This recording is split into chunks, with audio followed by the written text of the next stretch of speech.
افلا یتدبرون القرآن، تدبر قرآن، مولانا امین احسن اصلاحی۔ سورہ جاثیہ آیات 16 تا 23۔ آگے کا مضمون، آگے یہود کے اس رویے سے بحث ہے جو اسلام دشمنی کے جوش میں مشرکین کی حمایت میں انہوں نے اختیار کیا۔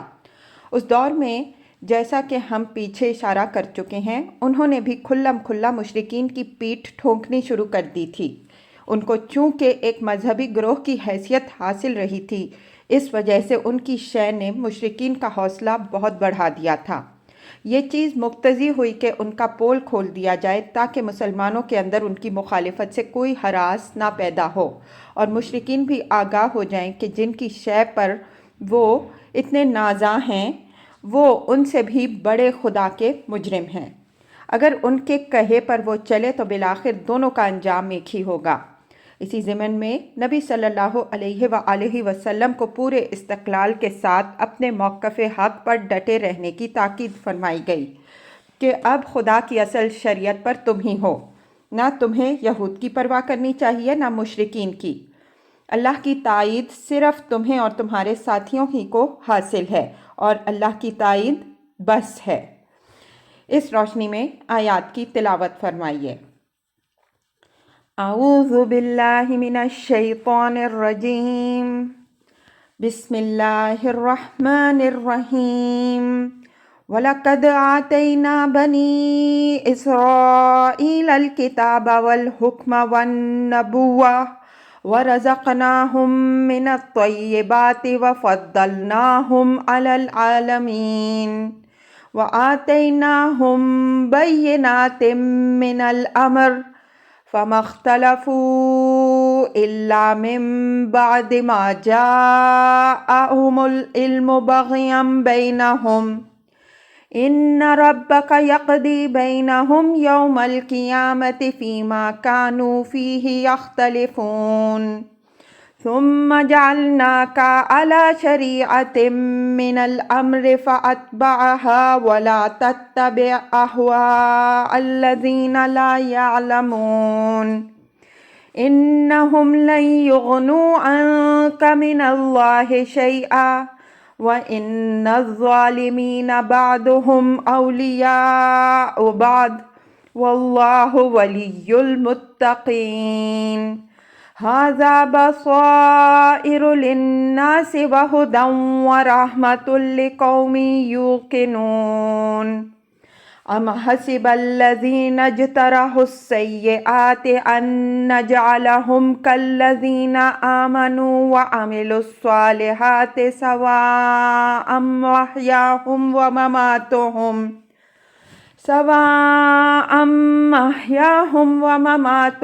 سَاءَ مَا يَحْكُمُونَ وَخَلَقَ اللَّهُ السَّمَاوَاتِ وَالْأَرْضَ بِالْحَقِّ وَلِتُجْزَىٰ كُلُّ نَفْسٍ بِمَا كَسَبَتْ وَهُمْ لَا يُظْلَمُونَ أَفَرَأَيْتَ مَنِ اتَّخَذَ إِلَٰهَهُ هَوَاهُ وَأَضَلَّهُ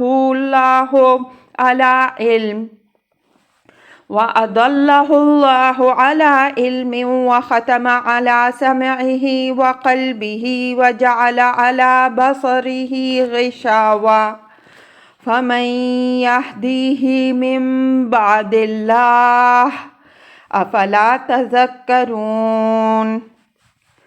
ترجمہ، اور بے شک ہم نے بنی اسرائیل کو کتاب اور حکومت اور نبوت سے سرفراز کیا، اور ان کو پاکیزہ رزق عطا کیا، اور دنیا والوں پر ان کو فضیلت بخشی، اور ان کو شریعت الہی کے کھلے کھلے احکام دیے، تو انہوں نے نہیں اختلاف کیا مگر بعد اس کے کہ ان کے پاس علم آ چکا تھا، محض باہمی زدم زدہ کے سبب سے۔ بے شک تیرا رب ان کے درمیان فیصلہ کرے گا قیامت کے دن ان چیزوں کے بارے میں جن میں وہ اختلاف کرتے رہے۔ پھر ہم نے تم کو اللہ کی ایک واضح شریعت پر قائم کیا تو تم اسی کی پیروی کرو، اور ان لوگوں کی خواہشوں کی پیروی نہ کرو جو علم نہیں رکھتے۔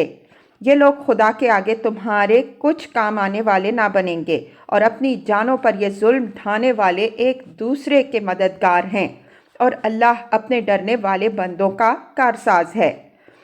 یہ لوگوں کے لیے بصیرت پیدا کرنے والی آیات کا مجموعہ اور ہدایت اور رحمت ہے ان لوگوں کے لیے جو یقین کریں۔ کیا وہ لوگ جنہوں نے برائیوں کا ارتکاب کیا ہے سمجھتے ہیں کہ ہم ان کو ان لوگوں کی مانند کر دیں گے جو ایمان لائے اور انہوں نے نیک عمل کیے؟ ان کی زندگی اور موت یکساں ہو جائے گی۔ بہت ہی برا فیصلہ ہے جو وہ کر رہے ہیں۔ اور اللہ نے آسمانوں اور زمین کو غایت کے ساتھ پیدا کیا ہے اور تاکہ بدلہ دیا جائے ہر جان کو اس کے کیے کا، اور ان کے ساتھ کوئی ناانصافی نہیں ہوگی۔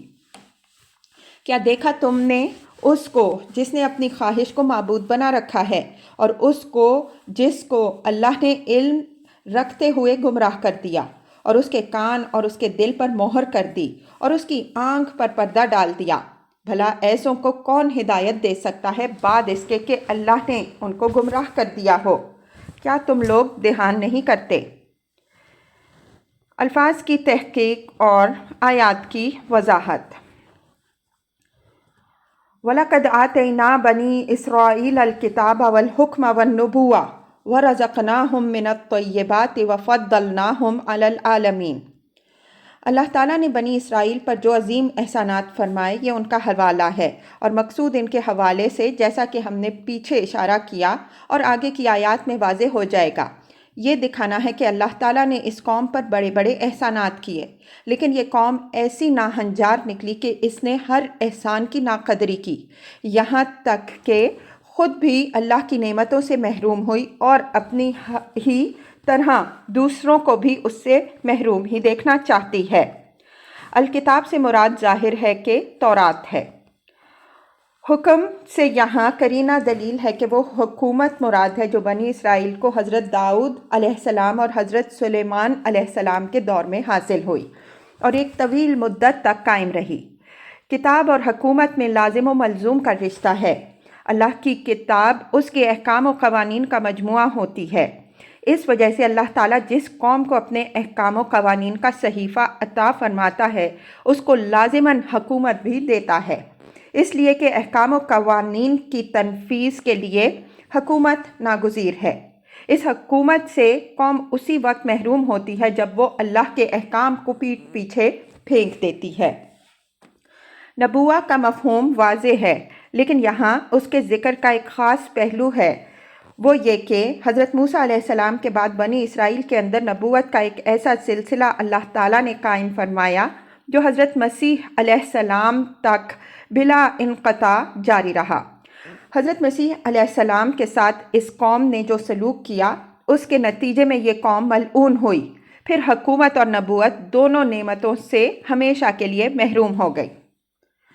وَرَزَقْنَاهُمْ مِنَ الطَّيِّبَاتِ سے رزق و فضل اور نعمت و رفاہیت کی اس فراوانی کی طرف اشارہ ہے جس کا آغاز ارض فلسطین پر ان کے قبضے کے بعد سے ہوا، اور حضرت سلیمان علیہ السلام کے دور میں یہ اپنے نقطۂ عروج پر پہنچ گئی۔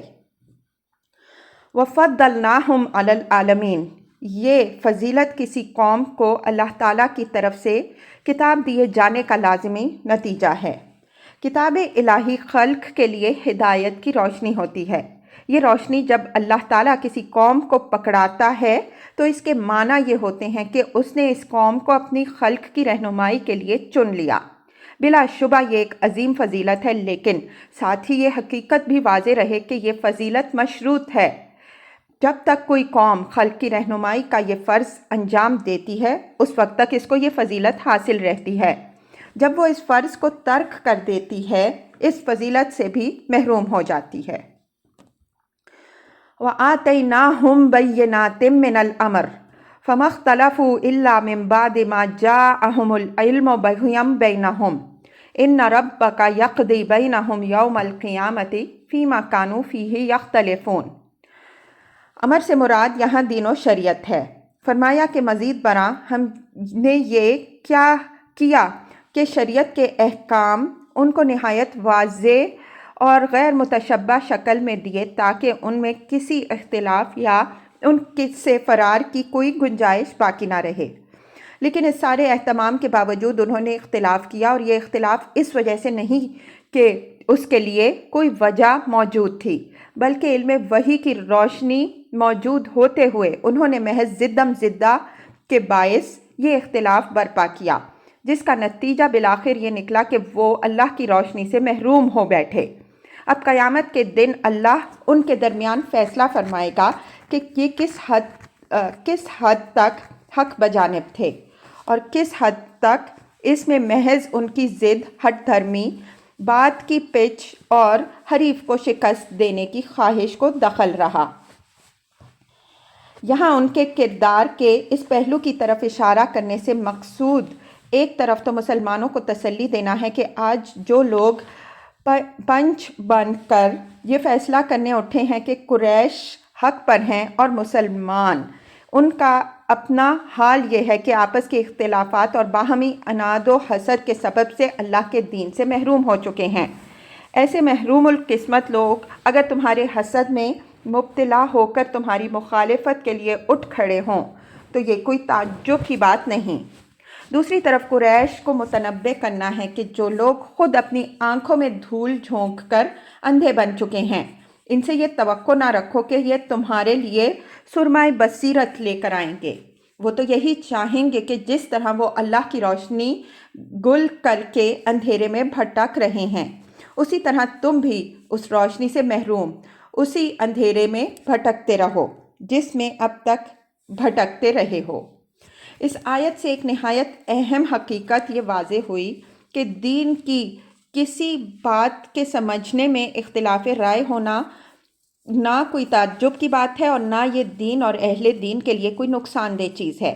اہل علم میں اس طرح کے اختلاف ہوا کرتے ہیں اور ہو سکتے ہیں، لیکن اس اختلاف کی محرک اگر باہمی چشمک اور رقابت اور ایک دوسرے کو ذکر پہنچانے اور پچھاڑنے کی خواہش ہو تو یہ چیز بلا شبہ سارے دین کا تیا پانچا کر کے رکھ دیتی ہے۔ اسی نوعیت کے اختلاف نے اہل کتاب کو اللہ کی روشنی سے محروم کیا اور اسی قسم کے اختلافات نے مسلمانوں کو تباہی میں ڈالا۔ ثم جعلناک علی شریعۃ من الامر فاتبعها ولا تتبع اہواء الذین لا یعلمون۔ شریعت کے معنی صاف راستہ اور واضح طریقہ کے ہیں، اور من الامر جس مفہوم میں اوپر والی آیت میں استعمال ہوا ہے اسی مفہوم میں اس آیت میں بھی استعمال ہوا ہے۔ فرمایا کہ جب ان اہل کتاب نے اللہ کی بتائی ہوئی صراط مستقیم گم کر دی اور خلق کو صحیح راہ بتانے والا کوئی نہیں رہا، تب اللہ نے تم کو اپنی ایک واضح شریعت پر مبعوث فرمایا۔ مطلب یہ ہے کہ اگر آج بنی اسرائیل تمہاری دعوت کے خلاف یہ وسوسہ اندازی کرتے پھرتے ہیں کہ ان کے اور ان کی شریعت کے ہوتے ہوئے کسی نئی کتاب اور کسی نئی شریعت کی کیا ضرورت تھی، تو اس کی وجہ یہ ہے کہ ان کی نظر اپنے کرتوتوں پر نہیں ہے۔ اگر ان کی نظر اپنے کرتوتوں پر ہوتی تو وہ جان جاتے کہ تمہاری بعثت دین کے کن تقاضوں اور خلق کی کس ضرورت کی تکمیل کے لیے ہوئی ہے۔ یہ مضمون حامیم السجدہ کی آیت 45 میں بھی گزر چکا ہے۔ فَاتَّبِعْهَا وَلَا تَتَّبِعْ أَهْوَاءَ الَّذِينَ لَا يَعْلَمُونَ۔ احوا سے مراد، جیسا کہ اس کتاب میں جگہ جگہ ہم واضح کرتے آئے ہیں، بدعات ہے۔ بدعات کی ایجاد چونکہ اپنی خواہشوں ہی کو دین کی سند دینے کے لیے لوگ کرتے ہیں، اس وجہ سے قرآن نے ان کو احوا سے تعبیر کر کے ان کے اصل منبع کا پتہ دیا ہے کہ وہ دین یا عقل سے نہیں وجود میں آتی بلکہ ان کو نفس کی خواہشیں جنم دیتی ہیں۔ یہ نبی صلی اللہ علیہ وآلہ وسلم کو تاکید ہے کہ تم کو اللہ نے جو واضح شریعت تمام بدعات و خرافات سے پاک کر کے دی ہے اس کی پیروی کرو اور ان لوگوں کی بدعات کی پیروی نہ کرو جو نہیں جانتے۔ ان نہیں جاننے والوں میں مشرکین اور یہود و نصارہ سب شامل ہیں۔ مشرکین عرب تو ظاہر ہے کہ کتاب و شریعت سے بالکل نا آشنا امی تھے، وہ دین ابراہیمی کے وارث ہونے کے مدعی ضرور تھے، لیکن ان کے حصے میں صرف وہ بدعات آئی تھیں جو ان کے جاہل باپ دادا نے دین ابراہیم علیہ السلام کے نام سے گھڑ رکھی تھیں۔ انہی کی حمایت نے وہ حضرت صلی اللہ علیہ وآلہ وسلم سے لڑتے اور آپ اپنی دعوت سے ان کے آبائی دین کو مٹا رہے تھے۔ یہود اور نصارہ اگرچہ حامل کتاب ہونے کے مدعی تھے، لیکن جیسا کہ اوپر والی آیت میں بیان ہوا انہوں نے اللہ کے دین میں اتنے اختلافات پیدا کر لیے تھے کہ اصل حقیقت بالکل گم ہو گئی تھی۔ قرآن نے جب اصل حقائق واضح کیے اور وہ ان کی بدعات یعنی اہوا کے خلاف پڑے تو ان کے اندر بھی آگ لگ گئی کہ اس دعوت سے تو ان کی دینداری کا سارا کاروبار معرض خطر میں ہے۔ حالانکہ قرآن کی دعوت سے نہ صرف انبیاء علیہم السلام کا اصل دین نکھر کر سامنے آ رہا تھا بلکہ اس کی تکمیل بھی ہو رہی تھی، لیکن یہود و نصارہ چونکہ اصل دین سے بالکل تاریکی میں تھے، اس وجہ سے وہ حضرت صلی اللہ علیہ وآلہ وسلم کا ساتھ دینے کے بجائے قریش کے ساتھی بن کر اسلام کو مٹانے کے درپے ہو گئے۔ قرآن نے اس آیت میں نبی صلی اللہ علیہ وآلہ وسلم کو تاکید فرمائی کہ اللہ کی اصل شریعت پر تم ہی ہو۔ یہ مخالفین خواہ کتنا ہی زور لگائیں لیکن تم اسی پر جمے رہو اور ان لوگوں کی بدعتوں کی پیروی ہرگز نہ کرنا جو اللہ کے اصلی دین سے بے خبر ہیں۔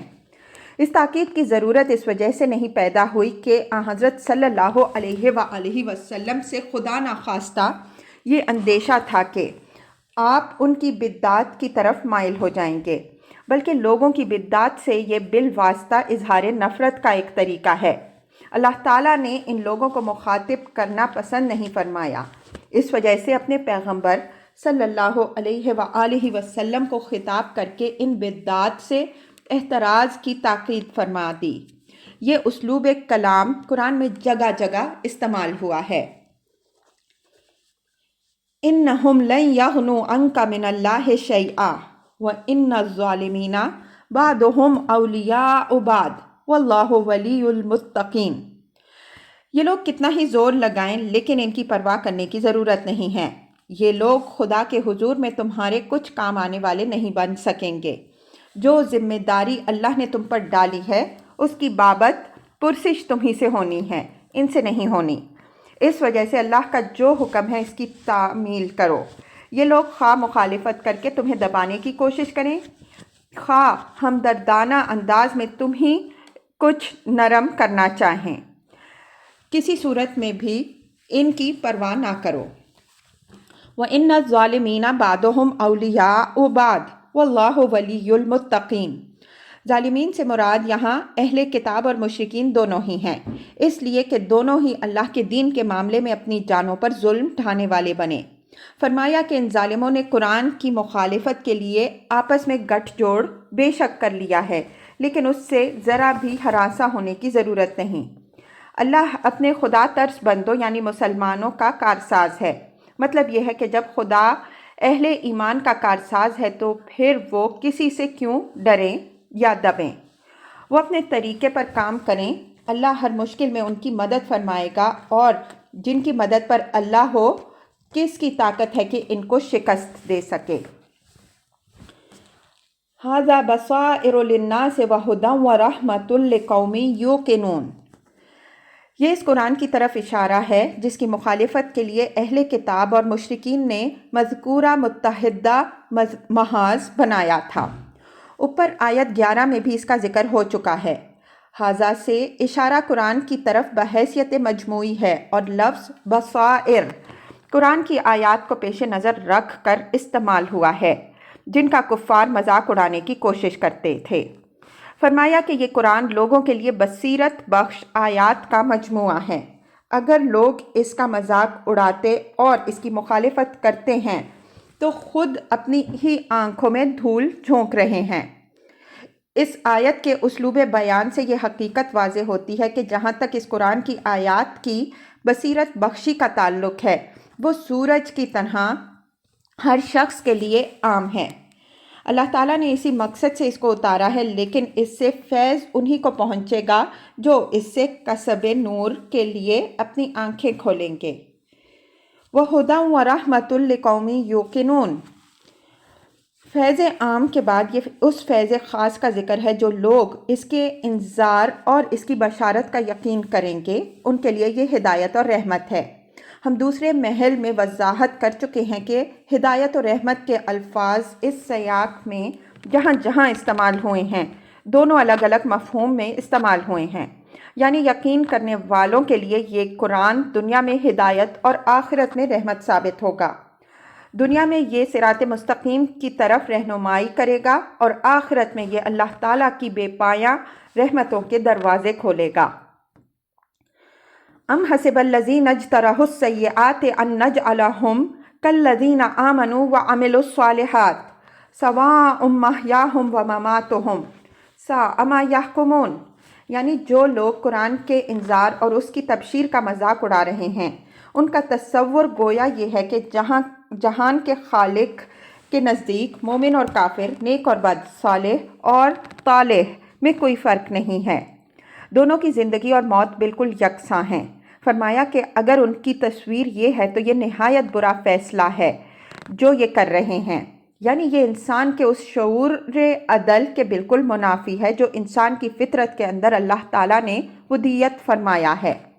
کوئی شخص خواہ برائی کی زندگی گزارے یا بھلائی کی، لیکن وہ اپنے دل کے اندر نیک اور نیکی کا احترام ضرور رکھتا ہے۔ جو شخص معاملات پر غیر جانبدارانہ نظر ڈالتا ہے، وہ ہرگز اس بات پر راضی نہیں ہوتا کہ نیک اور بد دونوں کے ساتھ یکساں معاملہ کیا جائے۔ ہر دور میں انسانوں نے جو قوانین جاری کیے ہیں، ان میں یہ اصول عدل بنیادی طور پر ملحوظ رہا ہے۔ تو جو اصول عدل انسانوں کے اندر اس طرح مسلم ہے، اللہ تعالیٰ کے متعلق کس طرح باور کیا جا سکتا ہے کہ وہ اس سے عاری ہے؟ اگر نیک و بد دونوں اس کے نزدیک یکساں ہیں تو اس سے یہ بات لازم آتی ہے کہ وہ یا تو نعوذ باللہ ظالم اور نامنصف ہے، یا نیکی اور بدی کے معاملے میں بالکل بے حس، اور یہ ایسی باتیں ہیں جن کا خدا کے متعلق تصور بھی نہیں کیا جا سکتا۔ اور اگر وہ عادل و منصف ہے تو ضروری ہے کہ وہ ایک ایسا دن لائے جس میں لوگوں کے درمیان بے لاگ انصاف کرے، ان لوگوں کو پورا انعام دے جنہوں نے نیکی اور عدل کی زندگی گزاری، اور ان لوگوں کو پوری سزا دے جنہوں نے فسق اور نافرمانی کی زندگی بسر کی۔ ایک ایسے دن کا ظہور اس لیے بھی ضروری ہے کہ یہ دنیا آزمائش کے قانون پر چل رہی ہے، اس میں نیک و بد دونوں کو مہلت ملی ہوئی ہے، خواہ وہ نیکی کی زندگی بسر کریں یا بدی کی۔ ضروری نہیں کہ یہاں اللہ تعالیٰ ان لوگوں کو سزا دے جو برائی کی زندگی بسر کریں، یا ان لوگوں کو صلہ دے جو نیکی کی زندگی گزارے۔ اس کے لیے اللہ نے ایک خاص دن مقرر کر رکھا ہے۔ قرآن اسی دن کی سزا یا اس دن کے انعام سے لوگوں کو آگاہ کرنے یا اس کی بشارت دینے آیا ہے۔ بس جو لوگ اس انذار اور بشارت کا مذاق اڑا رہے ہیں، وہ گویا یہ تصور رکھتے ہیں کہ اس کائنات کا خالق محض ایک کھلنڈرا اور تماشائی ہے جو دنیا کو پیدا کر کے اس کا تماشا دیکھ رہا ہے، اور اس کے خیر اور شر اس کو کچھ بحث نہیں۔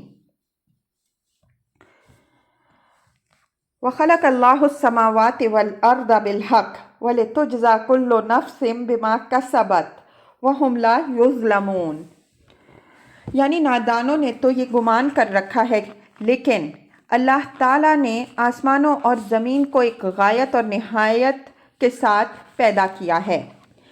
اس غایت و نہایت کا تقاضا یہ ہے کہ ایک ایسا دن آئے جس میں اللہ تعالیٰ لوگوں کے درمیان فیصلہ فرمائے اور ہر جان کو اس کے عمل کا بدلہ ملے، اس کے ساتھ کوئی ناانصافی نہ ہو۔ اگر کوئی ایسا دن نہ آئے، یہ دنیا اسی طرح چلتی رہے یا چلتے چلتے بس یوں ہی ایک دن تمام ہو جائے، اس کے بعد نہ کوئی جزا ہو نہ سزا، تو اس کے معنی یہ ہوئے کہ یہ دنیا بالحق نہیں بلکہ ایک عبث اور باطل کارخانہ ہے اور ایک کھلنڈرے کا کھیل ہے، اور اس کا خالق ایک تماشا پسند ہے جس نے بالکل بے مقصد اتنا بڑا کارخانہ کھڑا کر دیا ہے۔ بالحق کے بعد لِیَفْضِلَ بَیْنَہُم، یا اس کے ہم معنی الفاظ میرے نزدیک محذوف ہیں۔ لِتُجْزَىٰ كُلُّ نَفْسٍ اسی محذوف پر معطوف ہے۔ وَهُمْ لَا يُظْلَمُونَ کی قید سے مقصود یہاں اس حقیقت کی طرف اشارہ کرنا ہے کہ یہ بھی ضروری ہے کہ اس دن ہر جان کے ساتھ بالکل بے لاگ انصاف ہو، کسی پہلو سے کسی کی کوئی حق تلفی نہ ہو۔ اگر اس حق تلفی کے لیے کوئی گنجائش باقی رہ جائے تو اس کے معنی یہ ہوئے کہ یہ دنیا پھر بالکل عبث اور باطل ہو کے رہ جاتی ہے۔ یہ قید شرک و شفاعت کے اس باطل تصورات کی نفی کے لیے بڑھائی گئی ہے جن میں مشرکین بھی مبتلا تھے اور اہل کتاب بھی۔ ان تصورات کے ساتھ آخرت کو ماننا یا نہ ماننا دونوں یکساں تھا۔ جب عقیدہ یہ ہو کہ آدمی کے اعمال خواہ کچھ ہی ہوں، شفاء و شرکاء اپنی شفاعت اور زور و اثر سے بخشوا ہی لیں گے تو بے لاگ انصاف کہاں رہا؟ پھر تو ہر ظالم ظلم و ناانصافی کے لیے راہ کھل گئی۔ افرأیت من اتخذ الہہ ہواہ وأضلہ اللہ علی علم وختم علی سمعہ وقلبہ وجعل علی بصرہ غشاوہ فمن یہدیہ من بعد اللہ افلا تذکرون۔ اوپر کی آیت میں خاص طور پر مشرکین کے غلط تصور حیات پر ان کو ملامت تھی۔ اس آیت میں ان کی سرپرستی کرنے والے یہود کے بارے میں مسلمانوں کو اطمینان دلایا گیا ہے کہ یہ اللہ کی کتاب کے مدعی ہوتے ہوئے مشرکین اور ان کے دین شرک کی حمایت جو کر رہے ہیں، اس کی وجہ یہ ہے کہ ان کی بد عملیوں کی پاداش میں اللہ نے ان کے کانوں اور دلوں پر مہر کر دی ہے اور ان کی آنکھوں پر پردہ ڈال دیا ہے۔ تو جو خدا کے قانون کی زد میں آ چکے ہوں، اب کس کے بس میں ہے کہ ان کو راہ راست پر لا سکے؟ افرأیت من اتخذ الہہ ہواہ۔ افرأیت کا اسلوب کسی کی حالت پر تعجب یا افسوس کے ساتھ توجہ دلانے کے لیے آتا ہے، جس طرح ہم اپنی زبان میں کہتے ہیں کہ ذرا فلاں کو تو دیکھو، یا بھلا تم نے فلاں کو بھی دیکھا۔ یہود کی حالت پر تعجب کے ساتھ اس لیے توجہ دلائی ہے کہ اللہ تعالیٰ نے ان کو اپنی کتاب و شریعت سے نوازا، لیکن انہوں نے کتاب و شریعت کو تو پیٹھ پیچھے پھینکا اور اپنی خواہشوں اور بدعات کو معبود بنا بیٹھے۔ آدمی جب خواہشوں کا اس طرح فرما بردار بن جائے کہ خدا کے صریح احکام کی بھی پرواہ نہ کرے بلکہ خواہشوں ہی کے اندر اپنے لیے خیر و مصلحت سمجھنے لگے، تو اس کے معنی یہ ہے کہ وہ خدا کا بندہ نہیں بلکہ اپنی خواہشوں اور بدعتوں ہی کا بندہ ہے۔ یہود کی اس ہوا پرستی کا ذکر تفصیل سے سورہ بقرہ میں گزر چکا ہے۔ وَأَضَلَّهُ اللَّهُ عَلَىٰ عِلْمٍ، یعنی ان لوگوں کی محرومی یہ نہیں ہے کہ ان کو علم کی روشنی ملی نہیں، بلکہ ان کی اصل بدبختی یہ ہے کہ ان کو اللہ تعالیٰ نے جو علم دیا اس کی قدر کرنے کے بجائے انہوں نے اپنی خواہشوں اور بدعات ہی کی پیروی کی۔ اس ضلالت پسندی کی سزا کو ان کو یہ ملی کہ اللہ نے ان کو گمراہی کے لیے چھوڑ دیا۔ اوپر فرمایا ہے کہ وَآتَيْنَاهُمْ بَيِّنَاتٍ مِّنَ الْأَمْرِ فَمَا اخْتَلَفُوا إِلَّا مِن بَعْدِ مَا جَاءَهُمُ الْعِلْمُ بَغْيًا بَيْنَهُمْ۔ آیت 17۔ اور ہم نے انہیں شریعت الہی کے نہایت واضح احکام دیے تو انہوں نے علم کے آ جانے کے بعد محض آپس کے عناد کے باعث اختلاف کیا۔ جو بات یہاں من بعد ما جاءہم العلم کے الفاظ سے فرمائی گئی ہے، وہی بات آیت زیر بحث میں علی علم کے الفاظ سے فرمائی گئی ہے، یعنی یہ لوگ روشنی پانے کے بعد اندھیرے میں بھٹکنے کے لیے چھوڑ دیے گئے ہیں، تو ان سے اب کسی خیر کی امید نہ رکھو۔ وَخَتَمَ عَلَى سَمْعِهِ وَقَلْبِهِ وَجَعَلَ عَلَى بَصَرِهِ غِشَاوَةً۔ بعینیہ یہی مضمون سورہ بقرہ آیت 7 میں ان یہود ہی کے بارے میں گزر چکا ہے۔ وہاں ہم ختم قلب کی حقیقت پر وضاحت سے بحث کر چکے ہیں۔ اس صفت کے ساتھ قرآن نے صرف یہود ہی کا ذکر کیا ہے۔ فَمَن يَهْدِيهِ مِن بَعْدِ اللَّهِ أَفَلَا تَذَكَّرُونَ۔ من کے بعد ایک مضاف محذوف ہے، یعنی من بعد ان اضلہ اللہ، مطلب یہ ہے کہ جن کے دلوں پر سنت الہی کے تحت مہر ہو چکی ہو ان کو بھلا کون ہدایت دے سکتا ہے؟ ہدایت و ضلالت کے باب میں اللہ تعالیٰ کی جو سنت ہے اس کی وضاحت اس کتاب میں جگہ جگہ ہو چکی ہے۔ سورہ بقرہ کی تفسیر میں ختم قلوب کی بحث پر ایک نظر ڈال لیجئے۔ افلا تذکرون، یہ مسلمانوں کو نصیحت بلکہ ایک قسم کی تنبیہ ہے کہ تمہیں یہ حیرانی کیوں ہے کہ یہ پڑھے لکھے اور کتاب و شریعت کے مدعی لوگ قرآن کے دشمن اور مشرکین کے ساتھی بن کر کیوں اٹھ کھڑے ہوئے ہیں؟ یاد رکھو کہ اللہ تعالیٰ انہی لوگوں کو ہدایت بخشتا ہے جو اس کی ہدایت کی قدر کرتے ہیں۔ جو لوگ اس کی قدر نہیں کرتے ان کے لیے وہ ہدایت ہی ضلالت کا پھندا بن جاتی ہے۔ یُضِلُّ بِہِ کَثِیرًا وَیَہْدِی بِہِ کَثِیرًا کے تحت اس حقیقت کی وضاحت ہو چکی ہے۔